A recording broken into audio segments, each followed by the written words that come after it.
In today's episode of the Path Monk Presents podcast, I got a very interesting guest here with me today. I'm with Ransom Hawley, and she's hailing over from the folks over at Caddle. He's a founder and CEO at the company, and basically, if we put it simply, they solve brand problems using data-driven solutions. So we want to deep dive into what it's all about and how companies are making better decisions with access to rapid insights from Caddle. Welcome to the show. Yeah, thanks for having me. Sure. So Ransom, maybe tell people a little bit more about Caddle. I gave a high level overview only, like what is it all about in your own words? For sure. Caddle, it's a mobile first data and insights company. So it's an app. We are currently only available north of the border in Canada, the Great White Canada, and consumers can download it.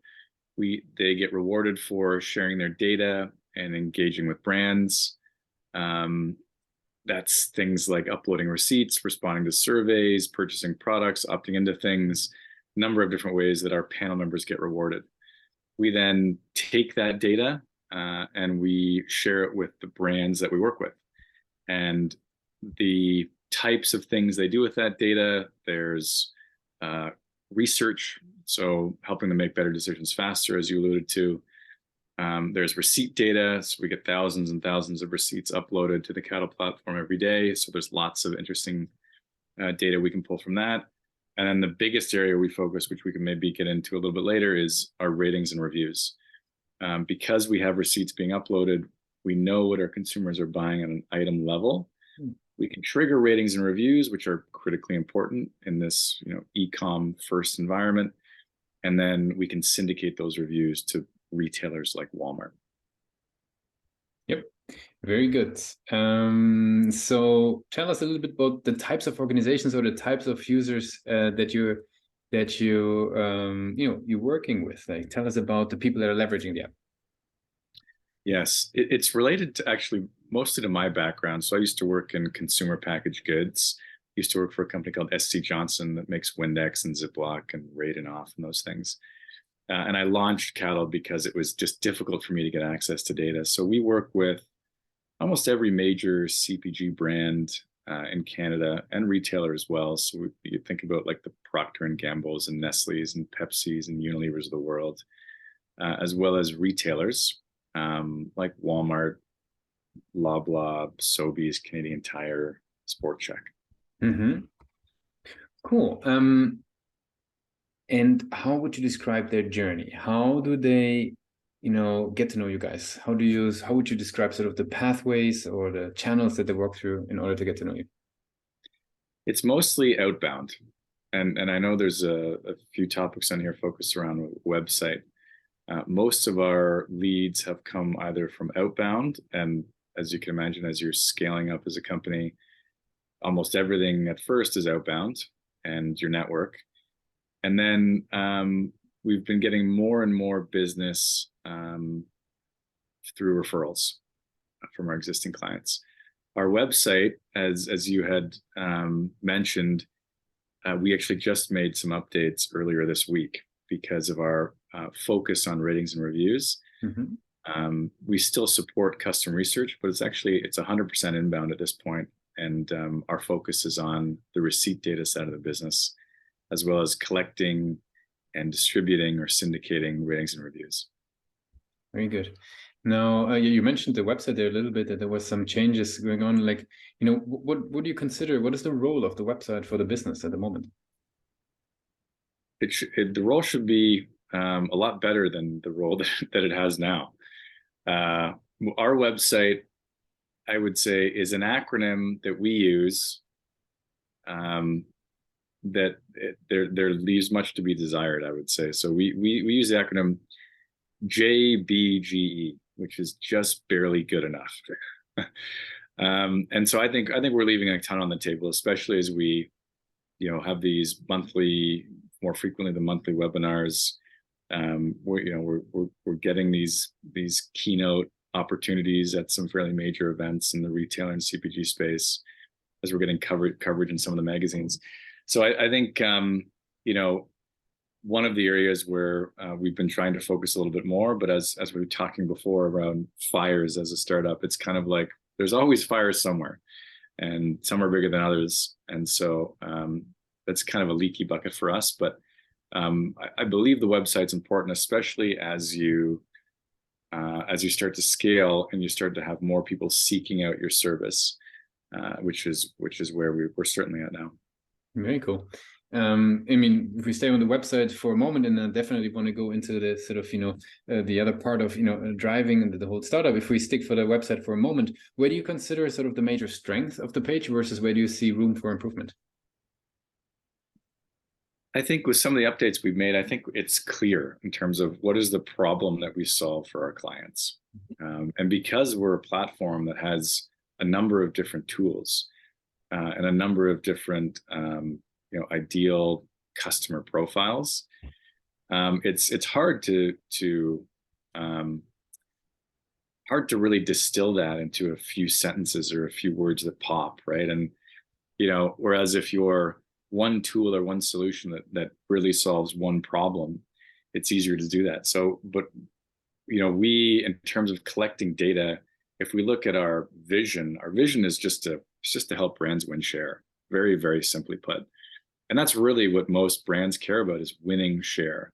So whether you're collecting research to better understand your consumer, whether you're driving trial and collecting reviews so you can drive more in-store and online conversion, or whether you're looking at receipt data to enhance your loyalty program or CRM, or just to better understand omni-channel shoppers, that data helps brands win share because they can activate against those and make better decisions.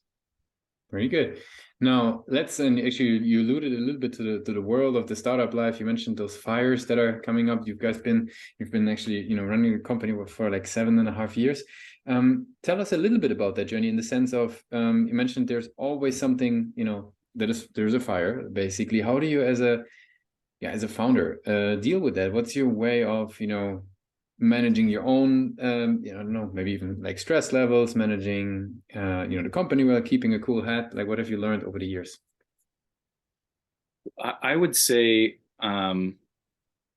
sometimes I feel like if you're on your phone and you can go, you can send like a GIF, right? If you type in chaos, there's like this Muppet type character sitting in the middle of all these flames, if you know what I'm talking about. That's sometimes what you feel like. You're sitting there calmly and there's just a fire raging around you. But I'd say less so these days, but there's always something, right? I mean, the clients that we work with and the work that we do, it's critically important to our clients that we work with. So what I do to ground myself is I think, okay, on a scale of 1 to dying, what is this, right? What is this?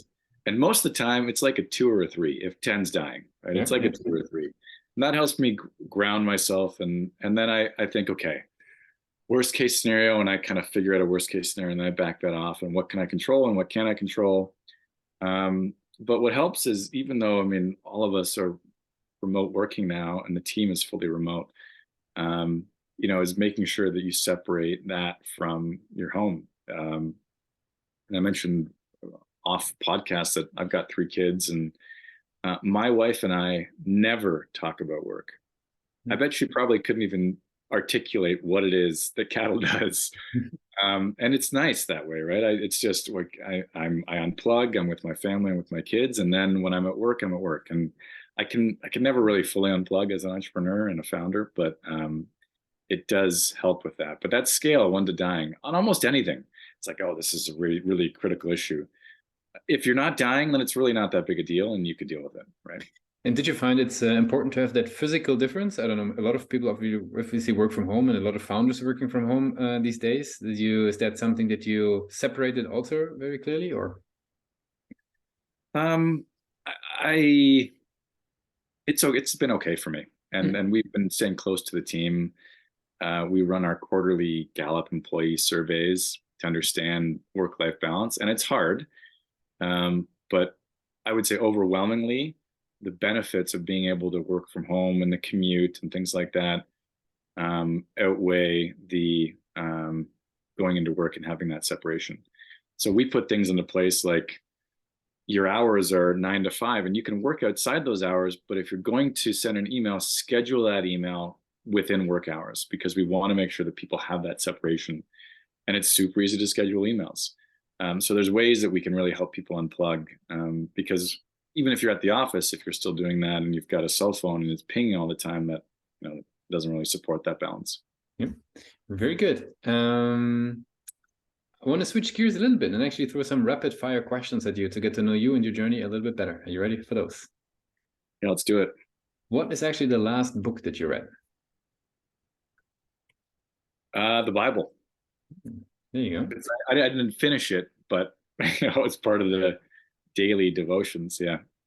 Probably hard to finish. No. Yeah, it's a big one. It's a doozy. And some of those chapters are pretty boring, but anyway. What's one single thing that your company is focused on the most at the moment? Ratings and reviews. Mm-hmm. If there would be no boundaries in tech and you have a magic wand, what's the one thing you fix for your role today?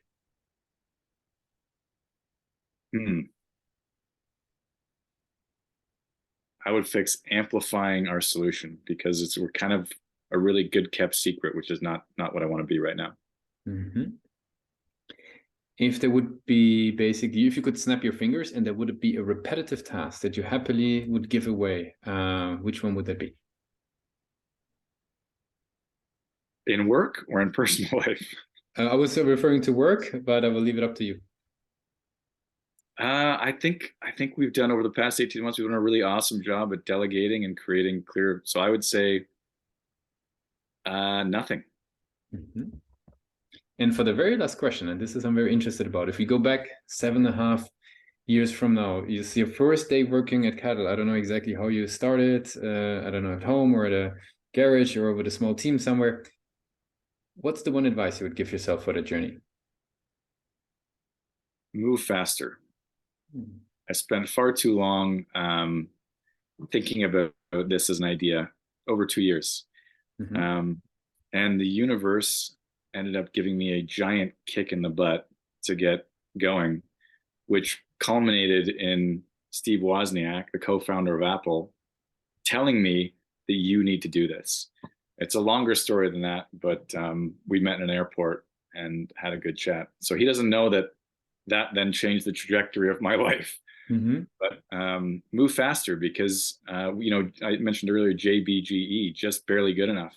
Mm-hmm. It's not going to be perfect, but get something into market and learn and iterate and improve. But if you wait too long, it's going to pass you by, or someone else is going to do it. Very cool. Ransom, I really appreciate you took the time with us today to be a guest on Pathmonk Presents. I want to give you the very last word. If somebody would be forgetting all that we discussed about Caddle, what's the one thing people should remember? That we can help you win share with research, data, and best-in-class ratings and reviews. Thanks a lot for being a guest on Pathmonk Presents. Really appreciate it. Thanks.